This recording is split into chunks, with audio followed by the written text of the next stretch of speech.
വയനാട് അർജുനുണ്ട്. അർജുൻ, നമുക്കറിയാം വയനാട്ടിൽ ഇത്തവണ നമുക്ക് വലിയൊരു ദുരന്തം അഭിമുഖീകരിച്ച ജനതയാണ്.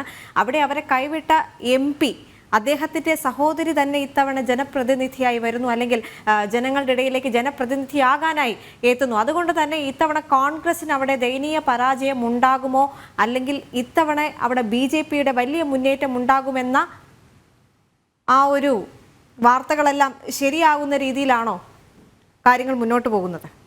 തീർച്ചയായും ദേവിക, ഇപ്പോൾ വയനാട്ടിൽ കഴിഞ്ഞ തവണത്തേക്കാൾ പോളിംഗ് വളരെ കുറവാണ് കാണിക്കുന്നത്. കഴിഞ്ഞ തവണ 73% ഉണ്ടായിരുന്ന പോളിംഗ് ആണ്.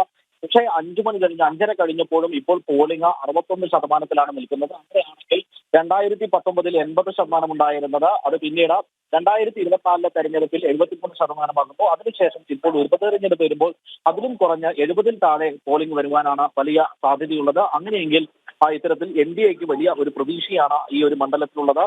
ഒരു ഭരണവിരുദ്ധ വികാരം ഇവിടെ ഉണ്ടായിട്ടുണ്ട്. അത്തരത്തിലുള്ള അതുകൊണ്ട് തന്നെയാണ് ആളുകൾ ഇപ്പോൾ ഇത്തരത്തിലുള്ള ഒരു പ്രതികരണം നടത്തുന്നത് എന്നുള്ളതാണ് NDA ക്യാമ്പിന്റെ വിലയിരുത്തൽ. NDA വലിയ പ്രതീക്ഷയിൽ തന്നെയാണുള്ളത്. ഇവർക്ക് പ്രധാനപ്പെട്ട ബൂത്തുകളിൽ അല്ലെങ്കിൽ പ്രധാനപ്പെട്ട സ്ഥലങ്ങളിലടക്കം NDAക്ക് വൻ ഭൂരിപക്ഷം ലഭിക്കാനുള്ള സാധ്യതയുണ്ട് എന്നുള്ളതാണ് NDA ക്യാമ്പിന്റെ കണക്കൂട്ട്. പ്രത്യേകിച്ച് ബത്തേരി മേഖലകളിലൊക്കെ ഭേദപ്പെട്ട ഒരു പോളിംഗ് ഇന്ന് നടന്ന സാഹചര്യത്തിൽ അവിടെയൊക്കെ NDAക്ക് വലിയ രീതിയിലുള്ള ഒരു ശുഭപ്രതീക്ഷയാണുള്ളത്. അതുകൊണ്ട് തന്നെ വിജയത്തെ കുറഞ്ഞൊന്നും പ്രതീക്ഷിക്കുന്നില്ല എന്നുള്ളത് തന്നെയാണ് NDA ക്യാമ്പിന്റെ വിശേഷം. നേരത്തെ നമ്മൾ സൂചിപ്പിച്ച പോലെ തന്നെ ചൂരമല, മുണ്ടക്കൈ ദുരന്തബാധിതർ ഇവരടക്കം വലിയ ദുരന്തം അനുഭവിച്ചവരാണ്. അതിനുശേഷം ഇവർക്ക് ഈ ദുരന്തം മാത്രമാണ് ജീവിതത്തിൽ ബാക്കിയായിട്ടുണ്ടായിരുന്നത്. അതിന്റെ നേർചിത്രം കഴിഞ്ഞ ദിവസം നമ്മൾ റിപ്പോർട്ട് ചെയ്യുകയും ചെയ്തു. അതായത് പഞ്ചായത്ത് ക്വാർട്ടേഴ്സിലടക്കം താമസിക്കുന്നവർക്ക് വെള്ളമില്ലാത്ത ഒരു സാഹചര്യം ഉണ്ടായിരുന്നു.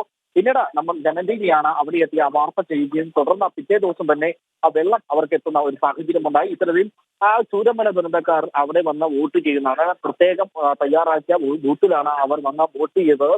അത് വലിയൊരു വൈകാരികമായ രംഗമായിരുന്നു, വികാരനിർഭരമായ രംഗമായിരുന്നു. അതായത് അത്തരത്തിൽ 3 മാസങ്ങൾക്ക് ശേഷമാണ് അവർ മറ്റുള്ളവരെ കാണുന്നത്. അതായത് അവരുടെ ഉറ്റവരും ഉടയവരും നഷ്ടപ്പെട്ടു, സുഹൃത്തുക്കൾ നഷ്ടപ്പെട്ടു, ഉണ്ടായിരുന്നവരെ ആണെങ്കിൽ കാണുന്നത് ഈ 3 മാസത്തിന് ശേഷമാണ്.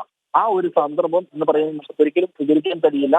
അത്തരത്തിൽ വലിയ ഒരു സന്തോഷവും സങ്കടവും നിറഞ്ഞ ഒരു അവസ്ഥ തന്നെയായിരുന്നു. ആ ഒരു ചൂരമല മുണ്ടക്കൈ ദുരന്തവും ഈ തെരഞ്ഞെടുപ്പിനെ കാര്യമായി ബാധിക്കുമെന്നുള്ളതാണ് നമുക്ക് മനസ്സിലാക്കാൻ കഴിയുന്നത്. കാരണം കേന്ദ്ര സർക്കാർ കൃത്യമായി തന്നെ ഈ ചൂരമല ദുരന്ത സമയത്ത് കൃത്യമായി ഇടപെട്ടിരുന്നു. പ്രധാനമന്ത്രി അവിടെ എത്തുകയും സ്ഥലം സന്ദർശിക്കുകയും ചെയ്തിരുന്നു. മാത്രമല്ല കേന്ദ്രമന്ത്രി ജോർജ് കുര്യനെ അടക്കം സ്ഥലത്ത് ഇറക്കിക്കൊണ്ട് അത്തരത്തിൽ ക്യാമ്പ് ചെയ്യിപ്പിച്ചുകൊണ്ട് കൃത്യമായ ഒരു മോണിറ്ററിംഗ് നടത്തിയിരുന്നു. എന്നാൽ കേരളത്തിന് തിരിച്ചടിയാകുന്നത് കൃത്യമായിട്ടുള്ള റിപ്പോർട്ട് നൽകുന്നില്ല എന്നുള്ളത് കൊണ്ടാണ് ലാൻഡ് അസസ്മെന്റ് ആയിട്ടുള്ള കാര്യങ്ങളൊന്നും കൃത്യമായി ചെയ്തിട്ടില്ല. അല്ലെങ്കിൽ ഇത്തരത്തിൽ ഇവിടെ എത്ര തരത്തിലുള്ള നഷ്ടങ്ങൾ വന്നു, അല്ലെങ്കിൽ ഏത് തരത്തിലുള്ള നഷ്ടം വന്നു, ഇനി എങ്ങനെയാണ് നമ്മൾ ഈ ഒരു സാഹചര്യത്തിൽ നിന്ന് മുന്നോട്ട് പോകേണ്ടത്, ടൗൺഷിപ്പുമായി ബന്ധപ്പെട്ട സ്ഥലം ഏറ്റെടുത്ത് എങ്ങനെയാണ് നടത്തേണ്ടത്, അതിനെക്കുറിച്ചുള്ള ഒരു വിവരവും കേരളം നൽകുന്നില്ല എന്നുള്ളതാണ് വലിയ രീതിയിൽ ഈ ചൂരമല ദുരന്തക്കാർക്ക് പുതിയൊരു ടൗൺഷിപ്പ് നിർമ്മിക്കുവാനുള്ള ആവശ്യങ്ങളടക്കം ഉന്നയിച്ചുകൊണ്ട് കേരള സർക്കാർ കൃത്യമായ റിപ്പോർട്ട് നൽകുന്നില്ല എന്നുള്ളത് കൊണ്ട് തന്നെയാണ് ഇപ്പോഴും ഫണ്ട് കേന്ദ്രത്തിൽ നിന്നും വരാത്തത്. കൃത്യമായ കണക്ക് നൽകിയാൽ ഫണ്ട് കൃത്യമായി നൽകാമെന്ന് അന്ന് തന്നെ പ്രധാനമന്ത്രി ഉറപ്പ് നൽകിയതാണ്. മാത്രമല്ല വയനാടിനെ സംബന്ധിച്ചിടത്തോളം വഖഫ് വിഷയം കത്തി നിൽക്കുന്ന ഈ ഒരു സാഹചര്യത്തിൽ അത് വ്യക്തമായി തന്നെ UDFന് വലിയ രീതിയിലുള്ള ഒരു ക്ഷീണമുണ്ടാകും എന്നുള്ളതാണ് നമുക്ക് മനസ്സിലാക്കാൻ സാധിക്കുന്നു. അത്തരത്തിൽ അത് NDAക്ക് ഗുണമുണ്ടാകുമെന്നുള്ള സാഹചര്യമാണ് NDA വിലയിരുത്തുന്നത്. മാത്രമല്ല ഭരണവിരുദ്ധ വികാരം, LDFന് ഉണ്ടായിട്ടുള്ള ഭരണവിരുദ്ധ വികാരം ഇത് തികച്ചും തിരിച്ചടിയാകുമെന്നുള്ള ഒരു ഭയത്തിലാണ്, അല്ലെങ്കിൽ അത്തരത്തിലുള്ള ഒരു ആശങ്ക LDF ക്യാമ്പിനും അതുപോലെ തന്നെ CPM നേതൃത്വമുണ്ട്. ആ ഒരു സാഹചര്യത്തിലാണ് CPM ഈ തെരഞ്ഞെടുപ്പിനെ നേരിടുന്നത്. കൂടാതെ LDF UDF തമ്മിലുള്ള ഒരു സഖ്യം അത് ഇവിടെയുമുണ്ട്, വയനാട്ടിലുണ്ട് എന്നുള്ളതാണ് NDA പ്രധാനമായും ആരോപിച്ചിരുന്നു. ഒരു NDA സഖ്യം INDA സഖ്യം ഉണ്ട്, അതിനെതിരെയുള്ള ഒരു സഖ്യമാണ് NDA എന്നുള്ളത് പറയുന്നത്. അതുകൊണ്ട് തന്നെ ഈ 2 സഖ്യങ്ങൾ തമ്മിലാണ് ഈ പ്രദേശത്തെ മത്സരം, അല്ലെങ്കിൽ വയനാട്ടിൽ മത്സരം എന്നുള്ളതാണ് NDA ക്യാമ്പ് നേരത്തെ തന്നെ ആരോപിച്ചിരുന്നത്. അതുകൊണ്ട് തന്നെ ഈ ഒരു സാഹചര്യം കണക്കിലെടുത്ത് അല്ലെങ്കിൽ ഇപ്പൊ NDA പറയുന്ന കാര്യങ്ങൾ സ്വാധീനിക്കുന്ന രീതിയിലായിരുന്നു ഇവിടെ പ്രചാരണം നടന്നിരുന്നത്. അതായത് സത്യമുഖരി ഇവിടെ മത്സരിക്കുമ്പോൾ കൃത്യമായ രീതിയിൽ ഒരു പോസ്റ്ററോ അല്ലെങ്കിൽ സത്യമുഖരിയുടെ ഒരു മുഖമോ ഒന്നും കാണിക്കാത്ത രീതിയിൽ, അല്ലെങ്കിൽ അവിടെയും പ്രത്യക്ഷപ്പെടാത്ത രീതിയിലാണ് ഇത്തവണ പ്രചാരണം നടന്നത്. ഇതൊക്കെ തന്നെ കോൺഗ്രസിനെ വലിയ രീതിയിൽ സഹായിക്കുവാനാണെന്നുള്ളതായിരുന്നു NDAയുടെ പ്രധാന ആരോപണം. ഇത്തരത്തിൽ ഈ ഒരു വോട്ടിംഗ് ശതമാനം കുറയുന്ന ഈ സാഹചര്യത്തിൽ ഈ വോട്ടിംഗ് ശതമാനം കുറയുമ്പോൾ അത് തങ്ങൾക്ക് അനുകൂലമായി ലഭിക്കുമെന്നുള്ള, അല്ലെങ്കിൽ വോട്ട് ലഭിക്കുമെന്നുള്ള ഒരു പ്രതീക്ഷയിലാണ് NDA ഉള്ളത്.